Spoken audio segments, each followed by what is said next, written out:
In the news tonight, Guyana Police Force seen as a weak link in anti-money laundering efforts, says U.S. report. And investigations advance into fatal police shootings of Peters and Fojini. Money laundering remains a significant threat to Guyana's economy and governance, with the country's police force identified as a critical weak point in its enforcement framework, according to the U.S. State Department's 2025 International Narcotics Control Strategy Report. The report released earlier this month highlighted that many interlocutors consider the underpaid and under-resourced Guyana Police Force the weak link in Guyana's anti-money laundering enforcement program. According to the report, often linked to corruption and organized crime, money laundering in Guyana has grown into a systemic issue involving both public officials and private citizens. Guyana's location within South America, the presence of drug trafficking routes, and its cash-dependent economy also make it susceptible to illicit money flows.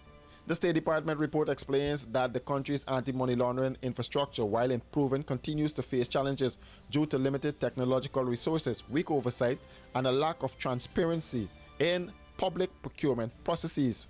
In June 2024, the U.S. sanctioned one of Guyana's largest gold exporters and a senior government official for bribery and manipulating export records to avoid over $50 million in taxes between 2019 and 2023.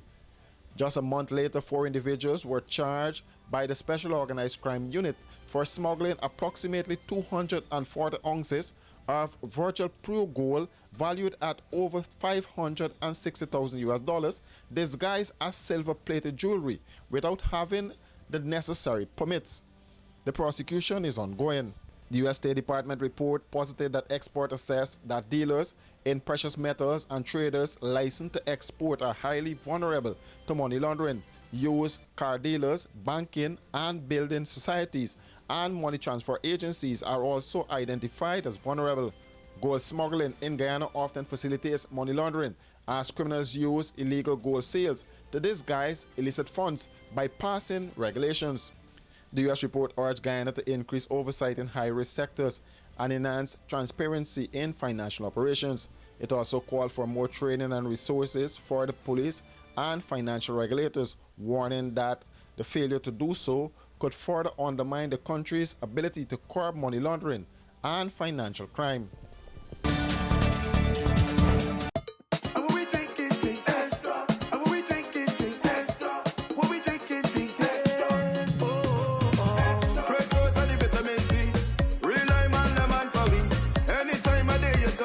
Extra lime, lemon, and you will agree.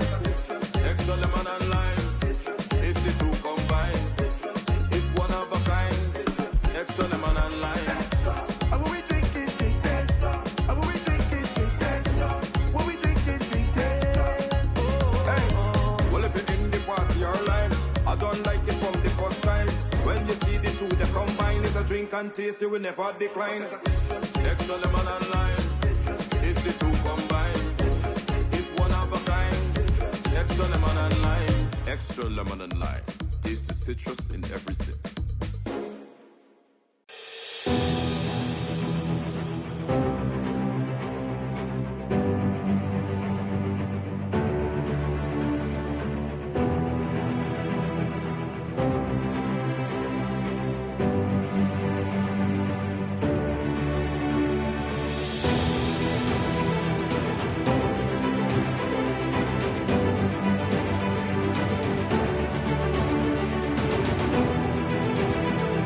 GCOM is currently conducting a national registration exercise. Who can register?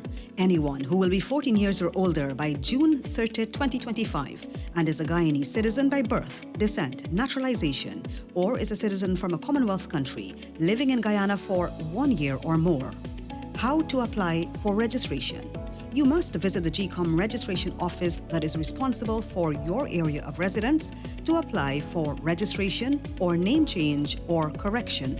You must be in possession of the following source documents as might be relevant: original birth certificate or valid Guyana passport for new registration, original marriage certificate and original birth certificate in the case of a name change by marriage, original deed poll and original birth certificate in the case of a name change by deed poll, original naturalization certificate and original birth certificate or valid passport in the case of naturalization. This registration exercise will end on May 30, 2025. You need to apply for a transfer if you now live at another address since you were registered. For more information, contact the GCOM on 225-027729 or visit www.gcom.org.gy. Running late and can't wait at the gate? We got you. The Guyana Public Service Cooperative Credit Union Limited has introduced a fast and easier way to make payments to your accounts through the GT&T mobile money services. Here's how. Click on the MMG app. Under Services, select Pay Bills. When you are there, look for the Financial Institution option. Once that is done, select Guyana Public Service Cooperative Credit Union Limited to pay your loan or make payments to your savings. Payments to the credit union made easier. GPSCCU, the credit union you can bank on.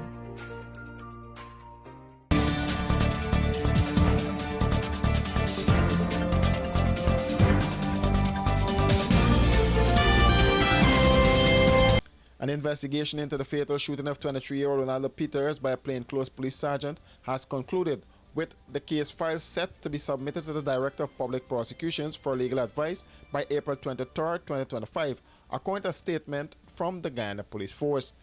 The probe, conducted jointly by the Police Office of Professional Responsibility and the Barbados-based Regional Security System, focused on the events surrounding the controversial shooting, which was captured on video and widely circulated on social media. The footage showed Peters sitting with a group of people when a minibus arrived. Upon seeing the officers, Peters attempted to flee. A plainclothes officer who exited the vehicle with his firearm drawn allegedly shot Peters. Moments later, the video shows the officer dragging Peters' body to the waiting minibus. The incident sparked widespread protests in the town of Linden, where tensions escalated following the death of Keon Fojini, who was reportedly shot in the eye during a demonstration and died at the scene.